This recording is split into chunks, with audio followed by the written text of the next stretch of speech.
नमस्कार, जोहार। मेरा नाम है दशरथ प्रधान और आप देखना शुरू कर चुके हैं छोटा नागपुर लाइव। सुबह की 5 बजे की स्पेशल बुलेटिन में आप सभी का बहुत बहुत स्वागत है। तो चलिए जानते हैं झारखंड की 25 बड़ी खबरों को फटाफट अंदाज में। तो पहली बड़ी खबर देखिए, जहां मुख्यमंत्री हेमंत सोरेन ने जमशेदपुर में बहा बोंगा पर्व में लिया भाग, महिला दिवस की दी शुभकामनाएं।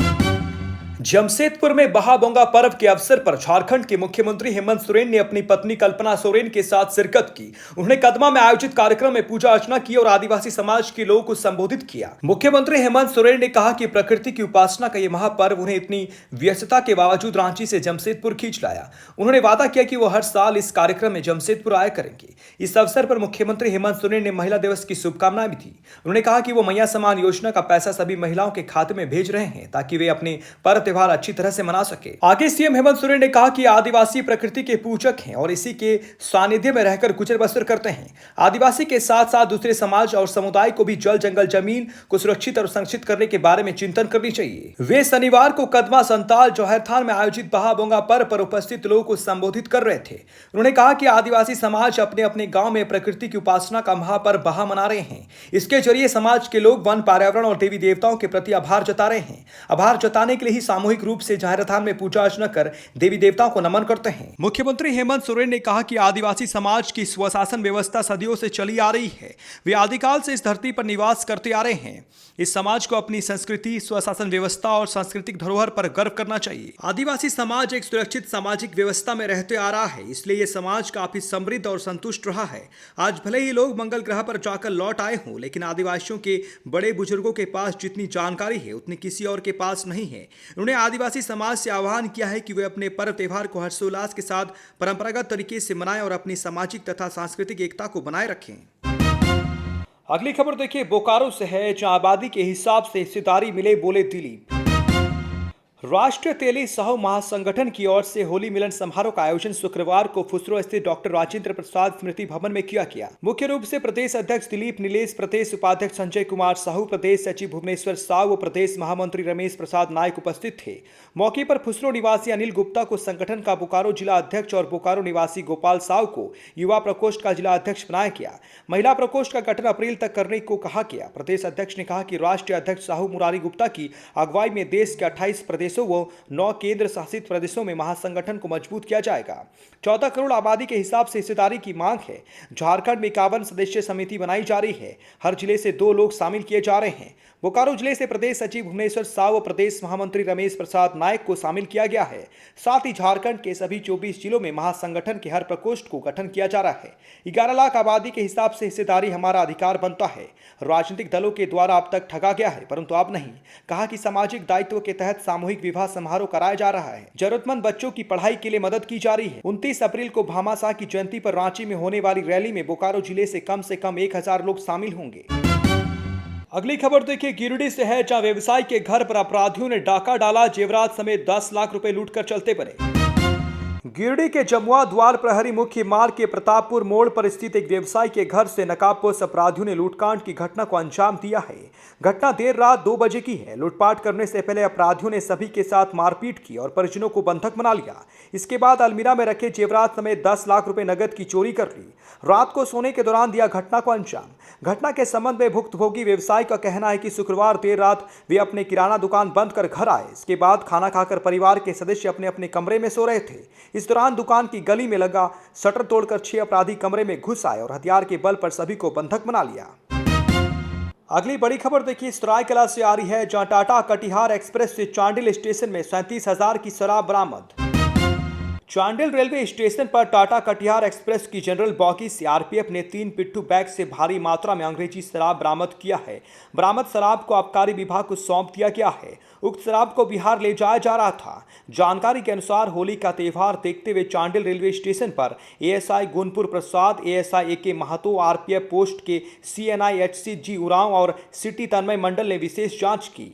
टाटा कटिहार एक्सप्रेस प्लेटफॉर्म संख्या 2 पर पहुंची थी। सामान्य बॉगी में यात्रियों ने जानकारी दी कि 3 पिट्ठू बैग पड़े हैं। उक्त बैग के बारे में पूछताछ करने पर किसी यात्री ने दावा नहीं किया। जांच करने पर 3 पिट्ठू बैग में ऑफिसर चॉइस ब्रांड के 288 नग शराब के पाउच मिले। प्रत्येक में मात्र 180 मिली थी। इसका कुल मूल्य 37,440 रुपए है। सभी शराब को जब्त कर सरायकेला आबकारी विभाग को सौंप दिया गया है। अगली खबर देखिए जमशेदपुर से है, जहां गांव की महिलाओं को दिया सम्मान, घरों के बाहर लगी महिलाओं के नाम की नेम प्लेट। जमशेदपुर के गोविंदपुर में बसे सनातनपुर ऐसा गांव है जहां का हर घर महिलाओं के नाम से जाना जाता है। पहाड़ पर बसे छोटे से इस गांव के मकान के बाहर दीवार पर लगे नेम प्लेट पर वुमेन्स का नाम लिखा हुआ है। महिला सशक्तिकरण की अनोखी मिसाल इस गांव को गोद लेकर वहां लगातार काम करने वाली सामाजिक संस्था मैत्री हेल्थ ह्यूमैनिटी ने पेश की है।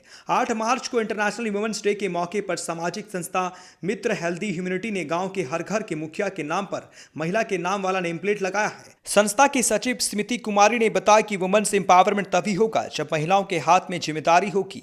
महिलाएं घर में वास्तविक मुखिया की भूमिका अदा करती हैं, लेकिन घर के सामने नाम पुरुषों का होता है। उन्होंने इस चलन को बदला है। महिला सशक्तिकरण की मिसाल पेश करने वाले मित्र हेल्थ ह्यूमैनिटी एनजीओ ने गांव के सभी घरों की दीवारों पर महिलाओं के नाम का बोर्ड लगाया है, ताकि महिलाएं पुरुष के नाम से नहीं बल्कि खुद के नाम से पहचानी जा सके। एनजीओ की इस पहल से गांव की महिलाओं के साथ साथ पुरुष भी काफी प्रसन्न हैं। अंतर्राष्ट्रीय महिला दिवस के मौके पर संस्थान की ओर से गांव की सभी महिलाओं को सम्मानित भी किया गया। संस्थान की सचिव स्मिता कुमारी ने बताया कि वर्ष 2020 में उनकी संस्था इस गांव को गोद लेकर वहां छोटे छोटे कार्यक्रम का आयोजन करते आ रही है। इस दौरान गांव की महिलाओं से मिलकर ग्रामवासियों के लिए कई कार्य किए हैं। हालांकि गांव की कई महिलाएं नौकरी भी करती हैं। उन्होंने बताया कि जब भी एनजीओ द्वारा गांव में कार्यक्रम का आयोजन होता है, यहां देखा जाता है कि गांव की महिलाएं काफी सक्रिय और उत्साहित होकर शामिल होती हैं। महिलाओं की लगन और सक्रियता को देखकर गांव के हर मकान का नाम महिला के नाम पर देने का निर्णय लिया गया। इस गांव में मात्र 18 घर हैं, जिसकी आबादी करीब 125 के करीब है। पेयजल एवं स्वच्छता विभाग की मनमानी के खिलाफ ग्रामीणों का प्रदर्शन। मामला बरवाडी का है, जहां पेयजल एवं स्वच्छता विभाग की मनमानी के खिलाफ हम पार्टी के प्रदेश उपाध्यक्ष अतुल कुमार सिंह के नेतृत्व में छेचा पंचायत के ग्रामीणों ने शुक्रवार को आदर्श नगर स्थित कार्यालय में विरोध प्रदर्शन किया। ग्रामीणों के अनुसार जल जीवन मिशन योजना के तहत पीएचडी विभाग की ओर से लगाए गए अधिकांश नल के कई माह से खराब पड़े हैं। ग्रामीणों की शिकायत के बावजूद भी खराब जल मीनार एवं चापानल की मरम्मती नहीं हो रही है। ग्रामीणों ने हाथों में तख्तियां लेकर पीएचडी विभाग का कार्यालय पहुंचे थे। विरोध प्रदर्शन के बाद पीएचडी के सहायक अभियंता एवं कन्या अभियंता की अनुपस्थिति में विभागीय सहायकों को खराब चापाकल की सूचना देते हुए मरम्मति की मांग की है। अगली बड़ी खबर देखिए, जहां मैया सम्मान योजना में बड़ा फर्जीवाड़ा, रांची की 112 लाभुकों के पैसे एक ही खाते में हुए ट्रांसफर। झारखंड की हेमंत सोरेन सरकार द्वारा अंतर्राष्ट्रीय महिला दिवस पर शनिवार को प्रदेश की महिलाओं के खाते में मैया सम्मान योजना की राशि ट्रांसफर होने से पहले झारखंड मुख्यमंत्री मैया सम्मान योजना में बड़ा फर्जीवाड़ा सामने आया है। राजधानी रांची के तमाड़ प्रखंड में 112 लाभुकों के पैसे एक ही व्यक्ति के बैंक अकाउंट में ट्रांसफर होने के मामले में आरोपी कार्तिक पातर को गिरफ्तार कर लिया गया है। मामले को लेकर तमाड़ के थाना प्रभारी रोशन कुमार ने बताया कि आरोपी कार्तिक पातर को गिरफ्तार करके जेल भेज दिया गया है। उन्होंने बताया कि मुख्यमंत्री मैया सम्मान योजना के सत्यापन के दौरान खुलासा हुआ कि पंडरानी गांव के कार्तिक पातर ने अपने प्रज्ञा केंद्र संचालक भाई की मदद से 112 लाभुकों के बैंक खाते को बदल दिया। इन सभी लाभुकों की सम्मान राशि उसने एक ही बैंक खाते में स्थानांतरित कर ली। थाना प्रभारी ने बताया कि पुलिस ने उनके पास से 2.25 लाख रुपए भी बरामद किए हैं। प्रशासन ने मामले को गंभीरता से लेते हुए आरोपी के खिलाफ एफआईआर दर्ज करती है। थाना प्रभारी ने बताया कि कार्तिक पातर को 4 मार्च को ही गिरफ्तार कर लिया गया था। उसी दिन उसे जेल भी भेज दिया गया था। आदिवासी छात्रों के साथ क्रूर मजाक, बीजेपी ने चयन प्रक्रिया पर उठाया सवाल। भारतीय जनता पार्टी के प्रदेश प्रवक्ता अजय शाह ने झारखंड सरकार के मिशन यूपीएससी की कड़ी आलोचना की है। इसे आदिवासी छात्रों के साथ क्रूर मजाक करार दिया है। अजय शाह ने कहा कि सरकार के नोटिफिकेशन के अनुसार योजना के तहत झारखंड के 100 आदिवासी छात्रों को दिल्ली में यूपीएससी की कोचिंग के लिए 80,000 रुपए की आर्थिक सहायता दी जाएगी। हालांकि लाभुकों के चयन की प्रक्रिया चौंकाने वाली है। उन्होंने कहा कि छात्रों की मेरिट लिस्ट तैयार करने का तरीका अव्यवहारिक और अनुचित रहा है। भाजपा प्रवक्ता ने कहा कि चयन प्रक्रिया के अनुसार सबसे पहले उन छात्रों को लाभ मिलेगा जिन्होंने यूपीएससी का साक्षात्कार दिया है। इसके बाद यूपीएससी प्रीलिम्स पास करने वाले छात्रों को और फिर जेपीएससी साक्षात्कार में शामिल हुए छात्रों को शामिल किया जाएगा। चौथे और अंतिम स्थान पर वे विद्यार्थी होंगे जिन्होंने जेपीएससी प्रीलिम्स पास कर लिया है। भाजपा प्रवक्ता ने कहा कि आश्चर्य की बात है कि सरकार जिन लोगों को आर्थिक सहायता देगी वो पहले यूपीएससी प्रीलिम्स और मेंस जैसी परीक्षाएं पास कर चुके होंगे। अगर वे परीक्षा पास कर चुके होंगे तो उन्हें कोचिंग के लिए आर्थिक सहायता देने का क्या औचित्य है। उन्होंने कहा कि यह ऐसा ही है जैसे सरकार ने पढ़ाई के लिए कोई योजना बनाई हो, लेकिन उसमें शर्त रख दी है कि इसका लाभ केवल उन छात्रों को मिलेगा जो पहले से ही पीएचडी कर चुके हैं। ये योजना उन छात्रों की जरूरतों को नजरअंदाज कर रही है जो वास्तव में इस सहायता से अपनी तैयारी बेहतर कर सकते हैं।